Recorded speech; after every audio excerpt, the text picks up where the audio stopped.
I used to chase peace in all the wrong places. Bottles, women, money, noise. I thought the louder I lived, the quieter my demons would get. But nah, silence doesn't come from chaos. It's born inside you when you finally stop running from yourself. I didn't learn that in a classroom or from some ancient text. The streets taught me discipline long before philosophy ever did. Out here, if you don't control your temper, you lose respect. If you don't control your greed, you lose everything. That's Stoicism, just with dirty shoes and a scar or two. It's not about being untouched by the world. It's about walking through the flames and coming out stronger. Every single day is a test. People talk crazy, life throws curveballs, and the world keeps pushing you to your limits. But a real one doesn't flinch. You learn to breathe through the fire. You learn that emotion's a weapon, and if you don't master it, it masters you. I've seen too many people break under the weight of their own rage or drown in their sorrow. They think they're feeling, but really they're just reacting. Out here, you don't have the luxury of falling apart. You take that pain, that anger, that fear, and you turn it into fuel. You become the calm in the storm. The streets don't care about your excuses. They don't care about your pain or your past. But they'll teach you self-control, or they'll destroy you. And once you've learned that lesson, you carry it with you, not as a burden, but as a badge of honor. That's the gospel of self-control, written in blood, sweat, and scars.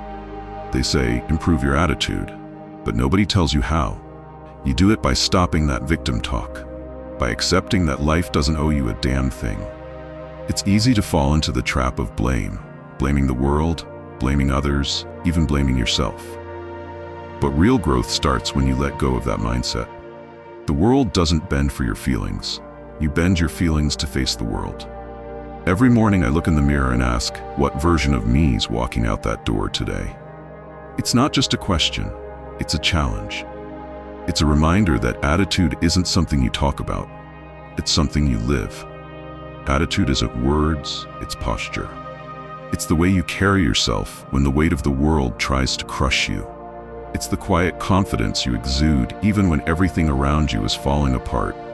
When the odds don't stand with you, that's when your attitude speaks the loudest.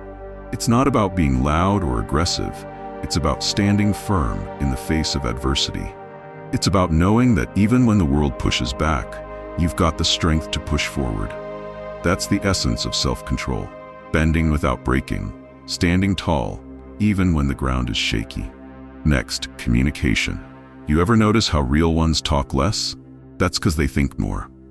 In a world where everybody wants to speak first, nobody wants to listen. But silence has power. It's not just the absence of words, it's the presence of thought. The man who listens runs the room. He doesn't need to dominate the conversation because his presence alone commands respect. I learned that on the block. You talk too much, you show your hand. Every word you say is a piece of yourself you give away. But when you stay quiet, you control the tempo. You let others reveal themselves while you remain a mystery. That's Stoic game right there. Control the tone, not the noise. It's about understanding that communication isn't about volume, it's about impact. The streets taught me to measure my words like currency. Every sentence has value, and every pause carries weight. When you master this, you become untouchable. People don't know what you're thinking, but they know you're thinking. And that uncertainty? That's your power. It's not about being cold or distant. It's about being deliberate. That's how you communicate like a Stoic, with purpose, with control, and with the quiet confidence that comes from knowing the strength of silence. Self-discipline. That's the line between dreamers and doers. Everybody wants results. Nobody wants the routine. They want the prize without the pain, the glory without the grind. But discipline, that's the closest thing to freedom you'll ever touch. When you own your habits, you own your life. It's not about waiting for motivation to strike. It's about showing up even when it doesn't. Self-discipline is saying no to the easy pleasure and chasing the hard purpose. It's the quiet battle you fight with yourself every single day.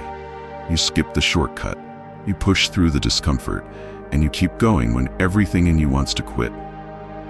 That's the difference between who you are and who you could be. You say no to yourself 100 times a day.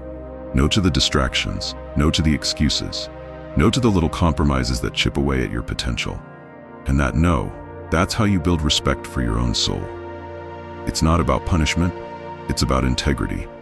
It's about becoming the person you said you'd be.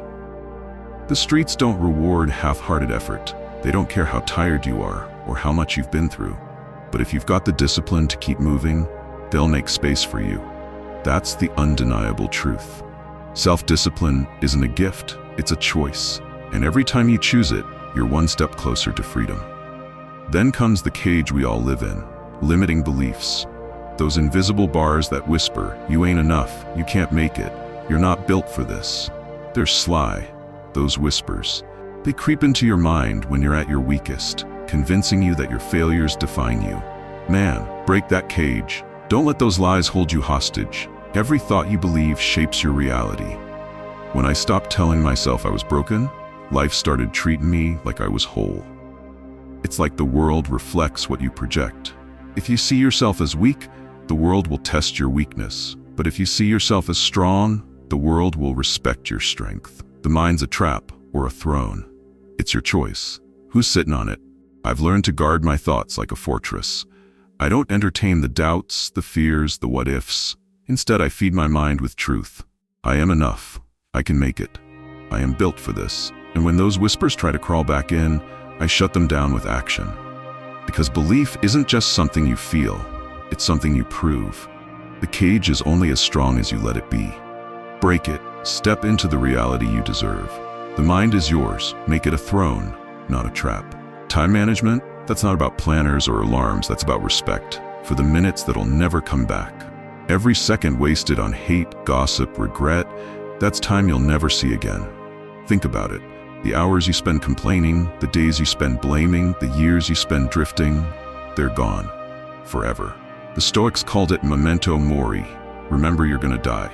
It's not meant to scare you, but to remind you to live like your hours matter. You can't buy time, you can't bargain for it, and you can't beg for more of it. All you can do is honor it. Honor it by focusing on what truly matters. Honor it by cutting out the distractions, the noise, the things that don't align with your purpose. Time is the only currency that's finite. Spend it wisely. When you start treating time like the precious resource it is, your priorities shift. You stop chasing what doesn't serve you, and you start building what does. You stop living on autopilot, and you start making intentional choices. Every hour, every minute, every second, they're all opportunities to create something meaningful. The clock is ticking, but you've got control. Honor your time. Live like it's the only thing you'll never get back. Because it is. Knowledge. Books, lessons, pain, they're all teachers. But out here, you learn by watching patterns. People repeat themselves like songs. If you pay attention, you see the rhythm before it plays out. Life isn't random, it's a series of cycles. And once you understand the patterns, you can navigate them with precision. But here's the thing, knowledge ain't power till you apply it. You can read every book, listen to every lecture, and still be stuck in the same place. Real wisdom comes from turning scars into guidance. It's about using your past like a manual, not a prison. Your mistakes, your failures, your pain, they're not chains, they're tools. I've learned to see my scars as reminders, not regrets. They're proof of what I've survived and lessons on how to move forward. Wisdom isn't about knowing everything. It's about understanding how to use what you've learned to make better choices. It's about taking the chaos of your past and turning it into a roadmap for your future. The streets taught me that knowledge is useless if it just stays in your head. You've got to put it to work. You've got to turn it into action. That's how you transform pain into power, lessons into legacy, and knowledge into wisdom. Then there's money. They say never neglect your finances, but let me tell you why. It's not about greed or status. It's about freedom. Money ain't evil, it's leverage. It's the cushion between panic and peace. When the world gets shaky, money gives you options. It's the difference between being stuck and being able to move. The Stoic don't chase gold for vanity. He manages it for stability. He understands that money is a tool, not a trophy. It's not about flaunting wealth. It's about building security. You don't worship the paper, you command it. You make it work for your mission, not your ego. Every dollar you earn, every dollar you save, is a step toward independence. It's about creating a life where you're in control, where your choices aren't dictated by fear or desperation. Money gives you the freedom to focus on what truly matters, your purpose, your growth, your legacy. So don't shy away from it. Respect it, manage it, and use it wisely. Make it a part of your arsenal, not your identity. That's the Stoic way. Leverage money for stability, not vanity. Then we talk purpose. That word gets thrown around too much these days. Purpose ain't a hashtag, and it's not a trend, it's a direction. It's that quiet voice deep inside you that whispers, "I'm built for something." Even when nobody claps, even when you're tired, even when it hurts. Purpose isn't glamorous, it's gritty. It's what keeps you moving when the world tells you to stop. You find your purpose by paying attention to what won't leave you alone. It's the thing you think about even when you try not to. It's the idea that haunts you, the fire that won't go out. That's your compass. And when the storm hits, and it will, that's what you follow. Purpose isn't about applause or recognition. It's about alignment. It's about living in a way that feels true to who you are, even when it's hard, even when nobody understands. Because when you're on the right path, you don't need validation, you just need to keep moving. Purpose is the anchor in the chaos, the light in the dark.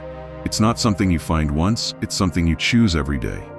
Follow it, trust it, it'll lead you through the storm. And finally, gratitude. Real gratitude ain't just saying thank you. It's remembering the nights you prayed for what you've got right now. It's seeing blessings where other people see burdens. It's about shifting your focus from what's missing to what's present. Gratitude isn't passive, it's a practice, a choice. When you move with gratitude, you move lighter. The weight of entitlement, of frustration, of unmet expectations, it all falls away. You start to see the world differently. A meal becomes a feast. A setback becomes a lesson. A simple moment becomes a gift. The Stoics knew this truth. You can't control much in this world, but you can always control how you see it. Gratitude is perspective, and perspective is freedom. It's about finding beauty in the ordinary, strength in the struggle, and meaning in the mundane. It's about recognizing that even in the chaos, there's something to be thankful for. And when you live with that mindset, you're unstoppable. The world will always throw challenges your way. But gratitude reminds you that even in the hardest moments, there's something to hold on to. It's not just about being thankful, it's about being free. Because when you see the world through eyes of gratitude, you realize you've already got what you need. Every day's a battlefield, but it's not against other people, it's against yourself, against your impulses, your fears, your ego. You can't win every fight, but you can show up every day ready to fight better. That's what these 10 practices are about. They ain't rules, they're weapons. Used right, they'll sharpen your peace, guard your mind, and make your soul heavy with discipline. See, peace ain't soft. It's not candles and yoga poses. Peace is hard. It's saying no when your whole body wants yes. It's walking away when pride wants revenge. It's smiling in the middle of chaos because you know you can't be touched. That's gangster. That's stoic. That's mastery. Peace isn't about avoiding the storm. It's about being the storm's commander. You can walk through the fire untouched because you know the fire's inside you and you've already made peace with it. It's not about shutting off your emotions. It's about mastering them. It's about knowing that no matter what happens outside, nothing can shake you because you've already done the work. That's the Stoic way. That's the gospel of self-control. It's not about perfection. It's about progress. It's not about being invincible. It's about being unstoppable. The battlefield is inside you, and every day you've got the chance to fight better, to be better, to master yourself. That's the ultimate victory. So when you wake up tomorrow, don't just exist. Build. Control your thoughts, own your reactions, respect your time. Stack your peace like it's the most valuable currency you've got. And move like a soldier with a calm heart. You keep doing that, and one day you'll look back and realize you didn't just survive this life, you mastered it. Remember, this ain't the end of the journey, it's the start. Keep walking, keep learning, keep growing. And if this message hit you, share it. Because somebody out there's fighting a battle you already learned to survive. That's how we build a community of growth, wisdom, and fulfillment. Stay disciplined, stay grounded, stay free.